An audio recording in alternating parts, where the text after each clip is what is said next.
We welcome Venky Shankar to the show. Good morning. Good morning, Ben. How are you? I'm doing very well. How was your weekend? Very hectic. Yeah? Doing a lot of grading. Yeah? Yeah, but productive and fruitful. Good. Glad to hear it. What is your favorite superpower? Unending energy. Okay. Tell me more about that. What would you use it for? What would you do it with? What would you do it with? What would you do with it? Right. I think people a lot would love to see a world where good things happen, and especially with a lot of uncertainty, Yeah. where humanity is facing quite a bit of crisis right now. Yeah. And in terms of climate change, in terms of, water scarcity beyond 2080, and the United Nations report came out that, by 2050, we'll have food shortages and all this if you don't eat the right food at the right. All of these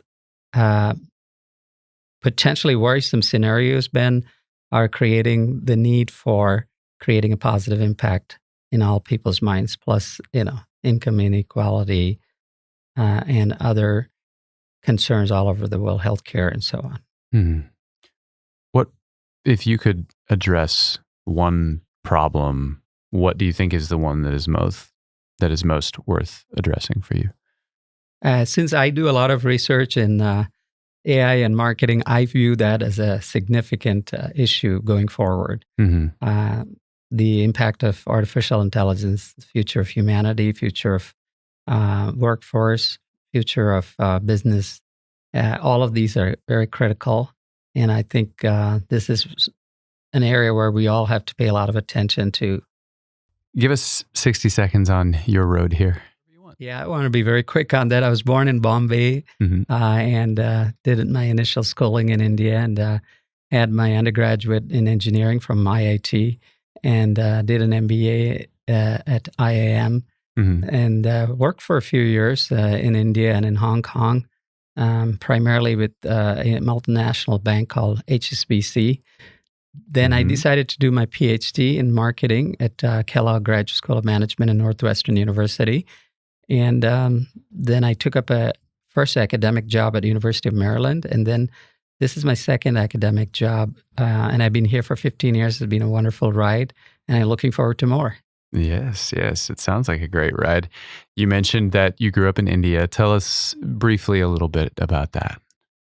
It was very tough initially. I unfortunately was not in a family of wealth or rich. So I did face a lot of poverty during my childhood days, and it was a very tough upbringing for me. And I was the last of 4 kids. Fortunately, my family was very supportive, and my mom especially really brought 4 kids up all her way. And I'm very fortunate that I'm reached this far in my life. So I still go back, and that helps me empathize with people, have compassion, and to have the heart in the right place and do the right things. What, as someone who has, I think it's probably safe to say you have a pretty comfortable life now. Yes, I'm fortunate. What is the biggest difference? I've never lived in poverty. When I was my first year in Los Angeles, there were some times that were touch and go, but I would never say I was poor. What's the biggest thing that you're thankful for living a comfortable life now? When you look back, what's the thing that you say, I'm so glad I don't have to deal with that now? Yes, I think I'm very thankful and grateful that I don't have to worry about putting food on the table, Mm-hmm. or worrying about where the next dollar is going to come from. Because honestly, my first at least till 10 years, every day was spent on worrying about whether, we'll get 2 square meals or not, Mm-hmm. and where this was coming from.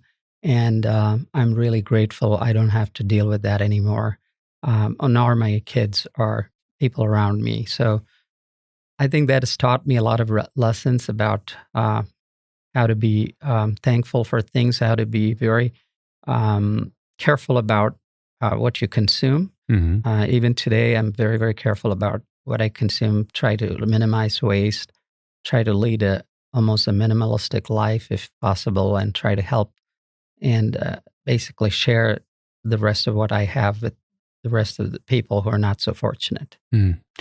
You said a minimalistic life. What does that look like to you? You mentioned avoiding waste and that sort of thing. What's the most interesting way that shows up in your life? What's something that when you think about your minimalistic approach, what do you think most defines that living in the United States? Well, I don't even have a shopping list.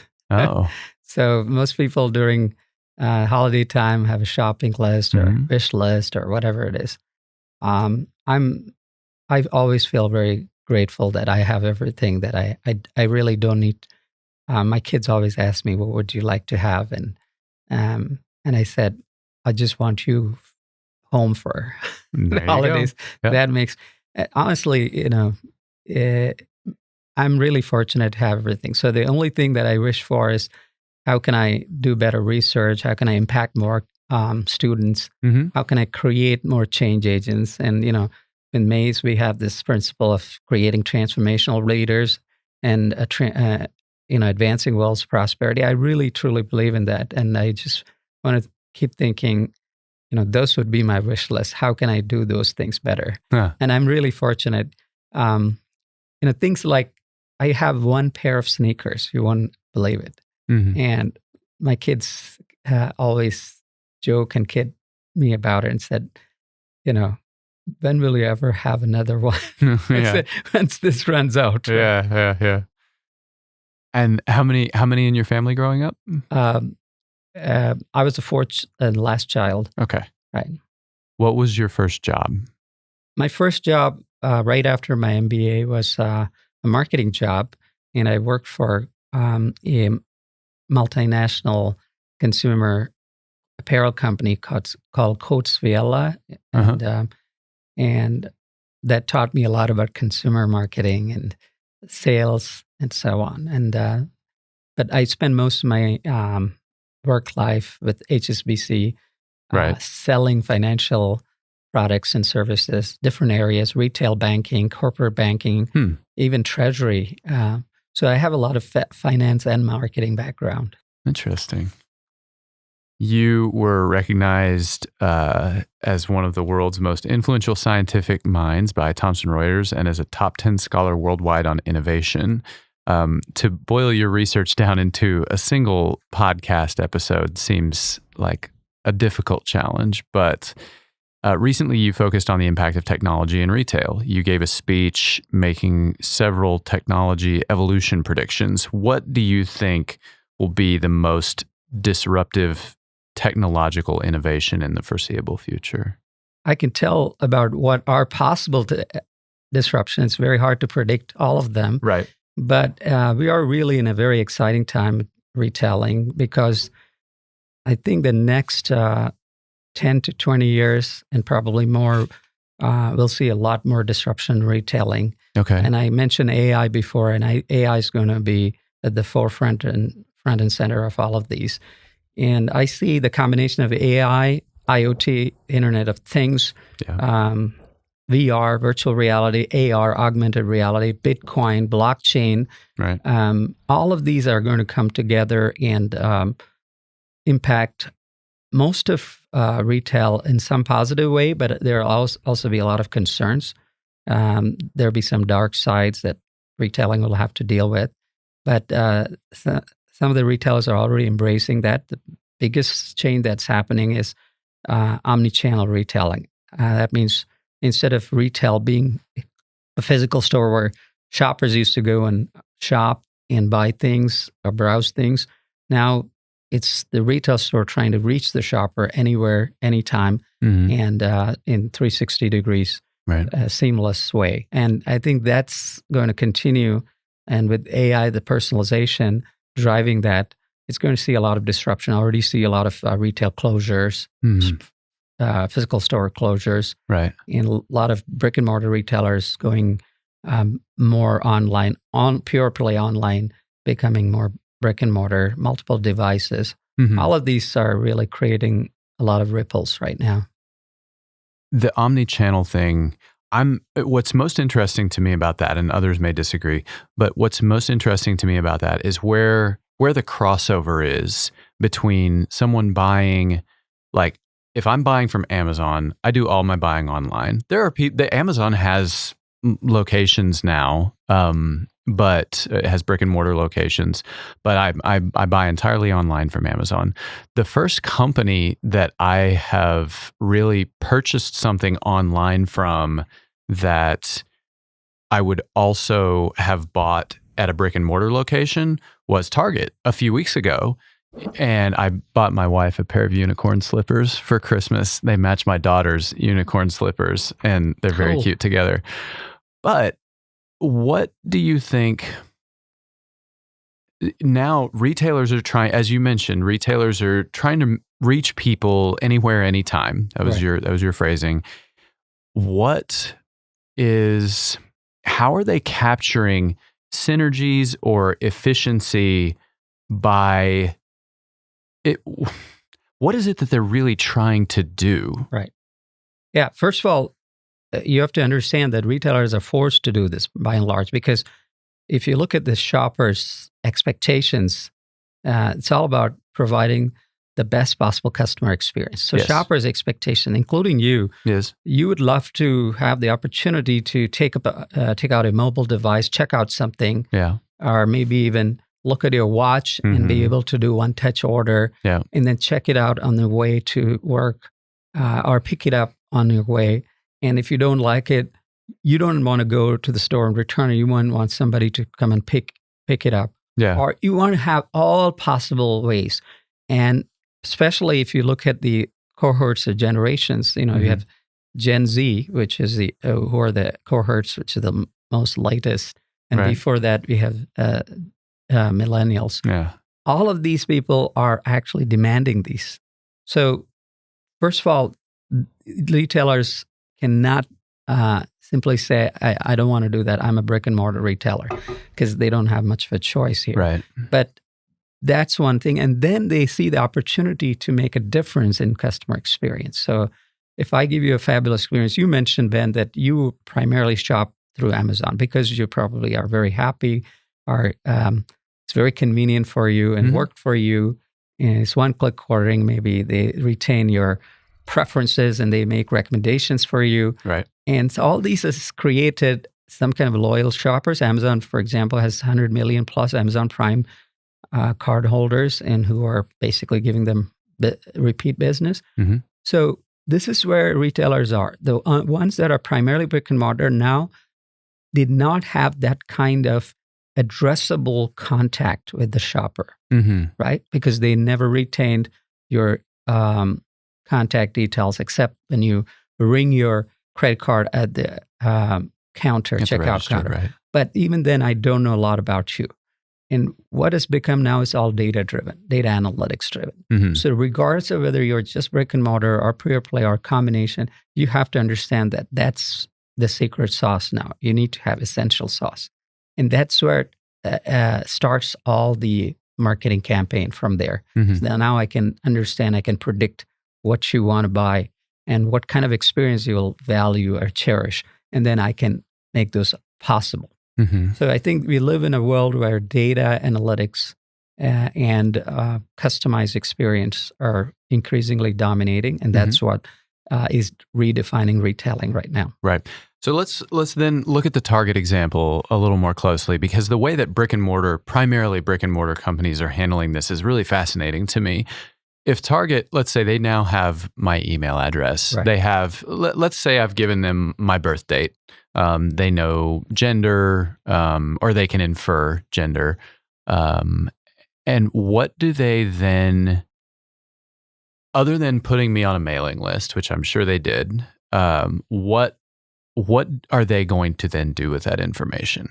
I think the holy grail here is to give you personalized offering and recommendation and make you a lifetime customer, right? Yeah. So how do I do that? And this is the starting point: your email address, your age, your gender. Yeah. But what they would want to do is they want to build on your shopping pattern. and understand your preferences. And sometimes have a few survey questions for you to really elicit what you really are looking for. And using all the data analytic models and predictions models and with machine learning driving everything on a scale. When you have millions of customers, and like as I said, 100 million for Amazon, I can generate real-time recommendations for you, real-time predictions for you, and try to satisfy your needs. And when you come into the store also, now I would like to anticipate what is that you're going to be in the store for, how can I, and that's where it's going. Of course, it's a big capability. It's not, every retailer doesn't have that. A lot of brick and mortar retailers have a late start and they're just trying to catch up. This is where the digitally native or pure play retailers have an advantage because they've started with that mindset. And they are able to, even when they open new stores like Warby Parker, the glass company, or the Bonobos, the apparel company, when they open physical locations, they call it guide shops or showrooms, they have a head start advantage because they know who's coming and they're capturing the data and they're tailoring everything to that. And that's where the retailing of tomorrow is going to be. And then you could use that to determine, for example, the layout of your store. Exactly. And for example, returns. How do I structure my returns? How do I use returns as an opportunity to sell you more? Because if you come in to do returns, I can do that. You must have heard of Kohl's has a partnership with Amazon. The idea was for Kohl's to get more customers and also better understand how to really understand their customer behavior. Because Kohl's now has Amazon customers who never used to shop at Kohl's come in and return. And while they are returning, how can I convert them into my shoppers? Fascinating. You've noted that customer service and experience still matters, maybe matters more than ever in the presence of technology. What is, in your opinion, the most overlooked aspect of customer service or experience in retail at this moment? I think there's a few overlooked areas. Primarily, retailers need to better understand the segments better. What are the segments that are shopping with across retailers? So there are a segment of people who are more comfortable shopping predominantly in brick and mortar, but they want the other touch points. But there are a segment of people who are very comfortable only using devices to order, return, whatever it is. And they just want the brick and mortar presence as a source of reinforcement or some kind of additional value. So depending on the different types of customers, customer experience is going to be different. Some people want the store to be an engaging, delighting atmosphere for them when they come in. So it's entertaining, so to speak, too. So we need to understand the needs of the customer and deliver different experience. Some people don't want to deal with anybody. They just want automation technology. They just want self-service and so on. So you have to understand. And sometimes retailers get caught up in not knowing what to do. They go overboard on one and they underwhelm certain segments. So that's the part that I think the retailers have to get it right. Getting the right kind of customer experience for the right customer segment and facilitating and enabling that. Question about that then. One of the things where back in the day where Starbucks was able to capture a ton of value for its customer was in ambiance. It wasn't that their coffee was better, although their coffee was also better. And now others have, that advantage has gone away for them to some degree because everyone's coffee is good now.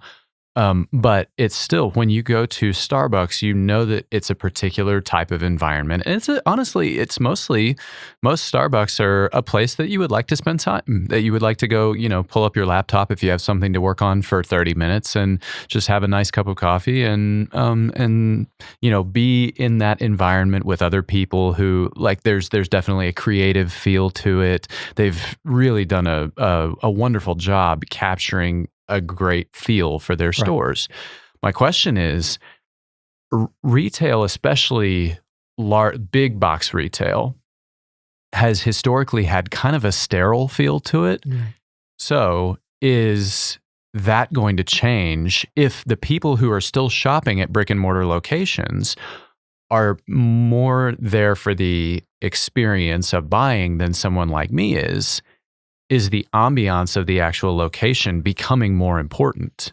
The answer is yes and no. Okay. Because for certain types of shops, these are called experience stores. If you look at Nike in a Nike Town stores, right, they're not really looking to sell a lot, but they want these statement stores, signature stores. Okay. They want to promote the idea that you can come in and have a great experience. Mm-hmm. And then the brand name gets entrenched in you and you like to buy that. That's right. But going back to Starbucks example, in Starbucks, when they wanted to really differentiate themselves, they wanted Starbucks to be the third place, as they call it. You have your home, you have a workplace, that's 1 and 2, and then the third place is the place that you would like to go and do your Wi-Fi access to with, work on your laptop, or communicate with or hang out with your friends, all kinds of things. In fact, they designed the tables round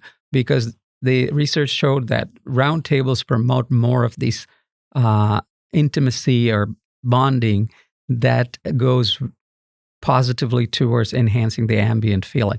Right. And so they did all the research at that point in time. So that's why they differentiated and became a very hot spot for a lot of people to go and order. But now, as you said, there are so many coffee chains and coffee shops have caught up with that. That's a case of a restaurant. But if you look at other retailers, for example, we're now witnessing different kinds of format changes in retailing, right? Okay. The big box retailers, as you said, there's no need. Why are there so many store closings? This year, alone, we are expecting close to 10,000 store closings, right? We have companies like Forever 21 declaring bankruptcy, and then, Payless, 2,500 stores are going to be closed. Yeah. Why are they? They are basically saddled with too many stores, and there is no need for so many physical outlets, because people want to go and maybe touch and feel certain things, but they would like the convenience of ordering product. Right. Let me give you a very interesting example. Please. Bonobos, which you may know, is an apparel chain, which is basically designer tailored fit men's pants and trousers mainly. They've started expanding on other things. The founder, I was with him in a conference, so I asked him, "What's the biggest learning?" You started opening stores. He said the biggest learning when we thought that we open stores, people will come and buy things from our stores, but they came in, they wanted style advice, they wanted to fit everything. And then when they were ready to buy and we were ready to give them the items, they said, no, mail me these items. Oh. So they don't want to carry that. Oh. So and he said that his takeaway was that I don't want to have all inventory of things in here. Yeah. All I need to do is basically give this extra value to the customer that they're looking for, and then still ship them out of my warehouse, out of my fulfillment centers. Huh. So that's the kind of changes you're seeing now. One change is that the big box retail space is now being, malls are seeing a lot of empty spaces, and they are being replaced by now. The new kind of stores that are coming are really smaller format stores, which serve the purpose that I talked about, giving information, giving experience, but still allow them. And you have now kiosks within stores. That's adding more to the idea that you can't have all the products there, but the concept of endless aisle, which is you can see all kinds of clothing in that kiosk, an endless aisle, and you pick and choose what you want. Right. But the retail store is here to give, and there's a physical person to guide you and give you tips and so on. So that's one type of experience store. It's very small, that is changing. On the other hand, there are some big format stores, like big warehouse clubs, are now morphing into community centers. So they become more like a place where you want to spend the whole day with your family. So you have a movie theater, you have the experience of maybe a few rides for kids and so on. Right. So those morphing is also happening. So that's one kind of format that's emerging. Then there's pop-up format. Lots of pop-up stores are coming. for the holiday season and for certain activity. So we're seeing a lot of changes based on, and it's all driven by how the new generations are approaching retailing. They don't want to be in a big store getting lost, right? And I think those are all redefining the way technology is changing retailing and how shoppers are reacting to that. It seems like, from everything that you're saying, it seems like people are starting to pull apart the process of purchasing products and the process of purchasing experiences. Absolutely. And actually, it's all becoming blurred. Right. So, where does it start? Where does it end? The cycle goes on, right? So if the moment I have any device, whether it is a smartwatch or a mobile device or wearing glass, and it allows me to touch something, my shopping journey starts from there. And then it gets interrupted somewhere. I store something in between, but suddenly I go in a physical location. I resurrect that journey, and so on. So there's a lot of interesting ways, but that's again because the 360-degree view of touching, and that's become an expectation. Now with all the delivery, door delivery, drone delivery, all of these things, you're getting more and more options now. Yeah. Right. Tell our listeners about Singles Day. Oh, Singles Day is the largest single day of shopping, primarily through online and primarily driven in China, because China started the culture. Singles Day, as you know, is the 11th of November. And again, curiously, because it represents 111 as that. And the idea was that it was more to give a reason for people to shop all at once. And the idea was there are a lot of singles that it started as kind of a antithesis of Valentine's Day, because they wanted to cater to people who are single. Right. And China being a very large country, 1.4 billion people, it just quickly gathered a lot of momentum. Alibaba started the whole thing. Oh, okay. And today, Alibaba itself, probably this year, told they did close to 30 billion and over during the Singles Day. It's not just one day, it's a period which spans maybe 1.5 days or 3 days. And it dwarfs our Black Friday. It dwarfs our Cyber Monday. It dwarfs the whole Thanksgiving weekend in terms of sales. And Alibaba is just the biggest player. Then you have JD.com, it's the second biggest player. Right. And Tmall, which is Taobao's biggest platform, that sees all the sales go on that day. So it is a big thing. What are the biggest things that they're marketing? Like what do you? Almost all products. Think of any products that are on sale that day. So whether it is consumer food items or beauty items or apparel items, everything, electronics, name anything, even cars are being sold. And is the message just be good to yourself that day? What's the overriding thing? Like on Valentine's Day, for example, the idea is we can talk about the complicated history of something like Valentine's Day, but it seems like the message is usually take care of the other person that is special in your life, whoever that may be. And what's the marketing message? Hey, here's you owe it to yourself, right? Or you no longer have to really be lonely. Right. And this is a great opportunity for you to splurge. Yeah. And how marketing's job is to give you reasons to buy, right? Yeah, sure. So this is one extra reason.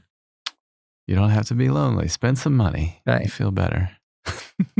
You mentioned the role that live streaming is having on retail sales, especially in international markets. Can you elaborate more on that? Yeah, live stream is picking up a lot. As you know, now almost all the technology companies have a live stream platform, right? You have YouTube Live, you have Amazon Live, which is basically even Amazon bought Twitch. They converted that, and Facebook has its own. Almost every big technology company has a platform, and why? Because it gives a great opportunity to engage shoppers and consumers, right? Real time. It's almost like a live sale going on an auction that creates a lot of excitement for shoppers. Yeah. It makes it more interactive. You can use social media to engage with your friend circle and community. It creates more, rather than the dull, you sitting in your own corner and ordering and getting the things done. And so that is caught on a lot in China, especially, particularly Singles Day. They do a lot of live streaming sales, and that also promotes the excitement around it. And South Korea is another great place where this has taken off. And Amazon Live has grown tremendously in live streaming. So all flash sales, limited sales items, where you create excitement when you see the products being displayed and sold and other people buying it, you jump into the excitement. And so people can actually enjoy the act or process of buying and see other people consume. So I think live streaming is going to go on. And it's particularly popular in Asia. It's not as popular in the US as yet, but with the new generations being very receptive to it, I see that that's going to catch on here too. One of the most interesting things to me is in terms of how culture has changed over the past 10 years is we have so much more control over the over the degree to which we participate in voyeurism and exhibitionism. Right. And you can choose how much you want to broadcast your life. And you can also choose how much time you want to spend watching other people's lives. And I don't know if, and obviously there's a ton of value to be captured there, and there's a ton of money to be made there. And I don't know I think most people would say that that's like a worrisome sign for our society. I'm not sure that it is, but it's certainly worth paying attention to. Absolutely. In terms of what does that mean for our economy in the long term, and what does it mean about us as people? Like some people would say, "Oh, we want something. We want to like get one over on each other, or we want to see people when they're at their worst, or whatever." I'm not sure that's necessarily the truth. I think maybe we're just looking for community. Or maybe there's something more insidious at work. But I think a lot of people, when something new starts happening, they always assume it's bad, or they want to know what the bad side of it is, or the other side of the coin is. And I think the hidden truth underneath is often something that says something that's neither really good or bad. It's just something basic about who and what we are. Right. I think, as you rightly said, there's both positive and negatives for everything, including live streaming. Even retailing, I didn't point out the dark side. One of the biggest worries is unemployment, right? Because of AI displacing a lot of, and the prediction is that 1/3 of the jobs are going to be either replaced or displaced or retrained. Employees will have to be retrained for that by 2030 or 2035 or 2040, depending on the predictions. And so how do you react to that? Similarly with live streaming, right? On one hand, there is this community involvement and participation. On the other hand, are people just losing themselves and not paying attention to the most important things in life? And that's also a fear. But it's not reached that stage at all. It's just in the infancy. And I'm sure there'll be a level, or there'll be a tipping point in which people say, "Hey, I'm spending way too much time on this. Is not very healthy." And then the pendulum might swing back. But there's always the danger or fear that we have to worry about the impact of certain technologies, how it takes over our lives. But if you look at the two generations that are going to dominate, the millennials and the Gen Zs, they are increasingly receptive to ideas such as a sharing economy, right? You and I used to, I still assume, Ben, you like to drive your own car, right? Yeah, for the most part. For a lot of people, they don't want to drive anymore. They say that, why do I have to even own a car? Why do I even have to have a driver's license? Because we're going to be in a future where self-driving cars are going to be there, and more and more cars are not required for environment purpose, right? A sobering statistic is that only 5% of the cars are actually being used. The 95% of the cars are, at a given point in time, is parked. Huh. So why do we need this many cars, especially when you know the harmful carbon effects of that? Mm-hmm. And second is in an age where I don't have to drive, a smarter driver may be able to drive, and then I can share with everybody else. I don't need that. So this changing nature of the future generations is also changing the way our lives will be in the future, right? Because many Gen Z people don't want to own anything, even houses for that matter, right? Because they want to move from one experience to the other and keep sharing. So in that world, you're looking at a different way of retail, different way of marketing, different way of consumer shopping. The needs are different. The experience requirements are different. So we might be looking at newer products, newer solutions, newer offerings, newer experiences being marketed differently. Let's talk about the distinction then between something like ride sharing. Right. And then it sounded like what you were hinting at was the idea of not necessarily house, but like sharing of apartments or domiciles and it seems to me, and maybe this just me being an old man here, but it seems like I can make ride sharing make sense. I use Uber all the time when I'm in bigger cities, but the idea of having a space that is mine and that is kind of comfortable, that makes me feel at ease. The idea that it's not necessary to have your own place, that's a little disconcerting to me. Is there a lot of movement? It sounds like there is movement, at least in some places, toward that. Can you describe? Yeah, sure. Yeah, what's happening I've been there? studying Gen Zs and millennials, and many of the studies, they have openly declared that they don't care so much about possessing some things, right? Being in charge, owners, the comfort feeling. Yeah. I mean, it's all started with even workplace. There used to be a age where everybody had their office and they came to their rooms, and then we had cubicles. Then we had cubicles themselves were half, shared. I mean, you would never be have complete privacy, right? Right. But now we have workspaces where you can move desks. So, right. So for 1 month, you'll be sitting here. And so when people got used to that, then it wasn't a stretch for them to imagine even locations where, I may not own my own place, but I may be sharing some apartment, right? The rise of Airbnb, right? Increasing popularity of Airbnb. Yeah. People love the idea and concept so much so that there are people who are spending extended periods of time on Airbnb and a vacation, right? And they're okay with that idea, right? In the past, if you were to spend some month, you might be looking out for a particular type of extended stay hotel, or maybe you even want to rent an apartment and so on. Now, I think people are willing to even go. I've seen people who move from one in a 3-week vacation. Every week they are in a different place because they're getting the best deal or they have different experiences and so on. I mean, that suggests to me that the mindset is a bit different. Yeah, you're right. For those. So I think that over time, people get comfortable with this idea.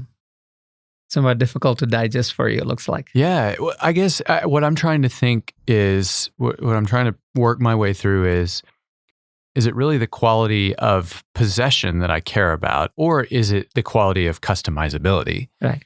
As long as, I guess I don't really care if it's my room per se, as long as I know the mattress is comfortable. Right. And the bed is big enough for me to sleep on. I'm a taller guy. And the idea that the temperature is going to be kind of in the range that I like. Sure. I guess I don't care if it's mine or not. I just care that it is the way I like it, right, which is different. Yeah. Now it's more with data, things are more customizable.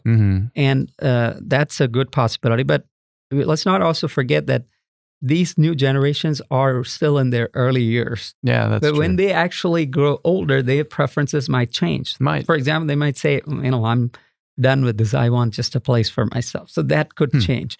So, but for what we are saying with the technological changes and the mindset, this trend is likely to continue for the next 10, 15 years at least. Yeah. Right. What excites you the most about the research that you're doing right now?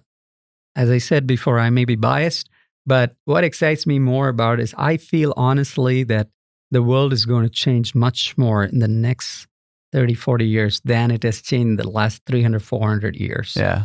Or even more. Right. And I think the main reason is not just the emergence of artificial intelligence, but also some of the challenges the planet is facing, right? Those things are actually elevating the kind of research that we do into more futuristic research, high impact research, things that whether we are in business or arts and sciences or hard sciences, all the research have to be more meaningful going forward. Yeah. And I think the purposeful research is what I'm looking for. Whether I'm doing research, maybe in today's terminology, it may be called marketing, but in the broader scheme of things, it's going to impact a whole society in a much more significant way than research and marketing has done in the past. And that's what excites me the most. Yeah. The possibility that your research can have an impact much broader than it was before. Beautiful. What do you consider your most valuable failure? Rapid fire. My most valuable failure would be when I used to work for HSBC, I was selected for an international officer position, which is a very select group of people that the bank selected to be running the bank, grooming leaders, and they will be rotated different parts of the world. But unfortunately, I was based in India at that time, and there was a kind of a bureaucratic rule or silly rule, you can say, that the local HR head has to approve you, let you go. Otherwise, you cannot make it. And unfortunately, in my case, my HR head said, we won't release it, Venky. Oh. So that I thought was shocking. I said, why would you prevent me from that? Right. But he said, no, we want you here. I'm selfish. So that actually was the biggest failure. I never was able to make it. And that actually stimulated or prompted me to go for a PhD and said, no, I don't want to be under somebody's whims and fancies because I wanted to do something bigger and better, and I'm not allowed to do that. Maybe I'll do a PhD because I have intellectual curiosity. I'll try to go for that. So that was the failure that actually set off in motion my entire career. So that's why I think it's the biggest failure, because I think it's valuable too, because it was a big failure and it turned out to be most valuable for the rest of my life. What do you think is people's biggest misconception of you? Oh, again, going back to failures, everybody thinks that somehow, they look at some of my achievements and they think that, oh, wow, you're doing everything great. But honestly, my biggest misconception is my life is full of failures. And I think, and I don't mind telling this, I tell this in my doctoral seminar all the time. For every paper that I publish, I have 9 other failures or even papers that are rejected. When the same paper is accepted or same citation that has a lot, it probably was rejected at least twice in some other journals, right? I think that's the biggest misconception, not just in terms of my research, even in teaching. I had to learn everything the hard way. Right? The first time at teaching, I made a lot of mistakes and then learned from it. So biggest misconception is somehow I'm able to pick the right topics, do the right things, and do the right things at the right time. No, honestly, that's not true. I just do it by trial and error and keep improving my odds over a period of time. Sure. So I'm reminded of the quote that Michael Jordan said, you can't become a better shooter unless you take a shot, right? So I keep taking a lot of shots and somehow some of them, find the net. Yeah. Right. You mentioned teaching a second ago. What's the biggest way that your teaching style has changed over the years? That's a great question. My teaching style today, what I call is very interactive and experiential. So Previously, when I started out, if I had to teach a class, I started out way early in my doctoral program. I was an instructor for evening students in Northwestern. Mm-hmm. And I was asked to teach new products course. So I just said, let me get the syllabus, all these things done, and then give them all kinds of examples. Then I realized that, teaching is about learning, not what you're communicating. Mm-hmm. It has to sink into people. It has to make an impact. Yeah. And how do people learn? So I just flipped it around. And today, my teaching is all about engaging, interacting, and giving the experience. So it has to come from, and so I orient everything, just keep the topics in focus, but keep the exercises, keep everything around. It's very student-centric, participant-centric. Mm-hmm. So that's how I viewed now teaching. So I'm more of a facilitator, enabler, and helping people to think through issues. And that kind of role is much more impactful in people's learning. I like that. If you could have anyone as a mentor for one day, who would it be? Oh, that would be Bill Gates. Oh. Yeah. Okay. Why him as opposed to one of the other entrepreneurs? A couple of things. One is not just because entrepreneur. Two things that I admire about him is that he's been a proven success in technology, and he's also a great humanitarian. Yeah. Right. Especially like the challenges that he's addressing, particularly with respect to poverty or eradication or minimization, healthcare, getting more people vaccinated, education, all these spheres, and he's giving like close to 1/3 of his wealth to those things. So those are very appealing to me. And if I had a day, I'd like to pick his brains at how does he go about being successful in that. I mean, not just the intent to do it, but he's also doing them successfully. So what is he doing right that could be a model for other people too? Yes.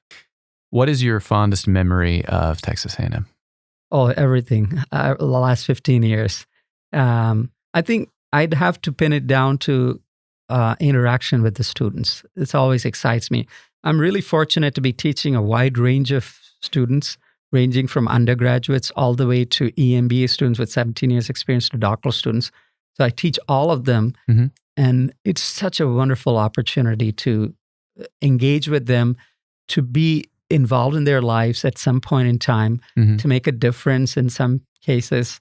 And every time I interact with different kinds of students, I always feel so gratified that I have the opportunity to do so because we have great students and so on. I mean, that's a major part of it. But just working with colleagues, staff, everybody's so nice and pleasant. So I think that's the fondest memory I have with working as a group and working, to create an impact.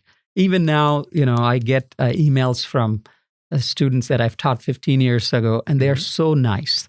And then, it's much more gratifying when they email you and say that, hey, do you remember I took this class with you and so on. Yeah. I'm now using those kind of things. That's the kind of thing that I really love about Aggieland. That's great. What advice would you give yourself exactly 5 years ago? Me more purposeful and thoughtful. Okay. So, what is a way that you have made yourself more purposeful and thoughtful?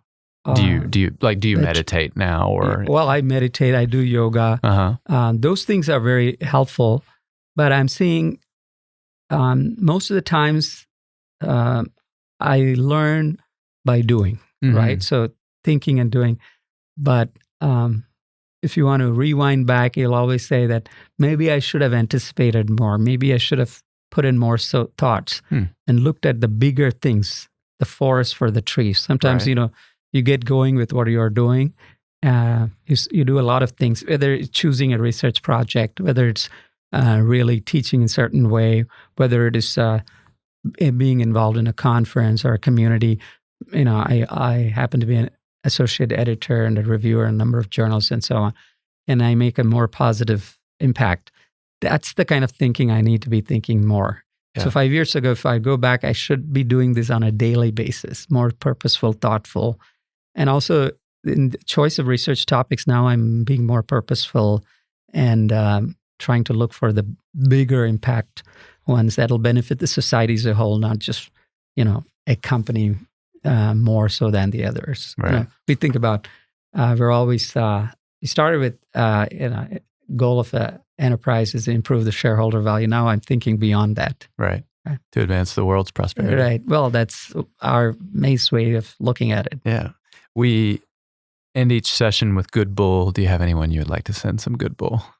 I'd like to send a good bull to one of the Aggie CEOs we have, Bruce Broussard, who's the CEO of Humana. I've been fortunate to have been associated with him, did some executive development with this team. And I believe he's doing a lot of impactful things in the changing healthcare landscape. So my good bull to him is keep the good work and be a change agent for tomorrow. Especially he's embracing data analytics. He's embracing the future of artificial intelligence, how it can positively impact healthcare. So keep up the good work and move in the right direction. Yes, outstanding. I'd like to send some good bull to former student Kyle Ackerman and soon to be former student Julie Faulkner, and also Tyler as well. We appreciate all of you.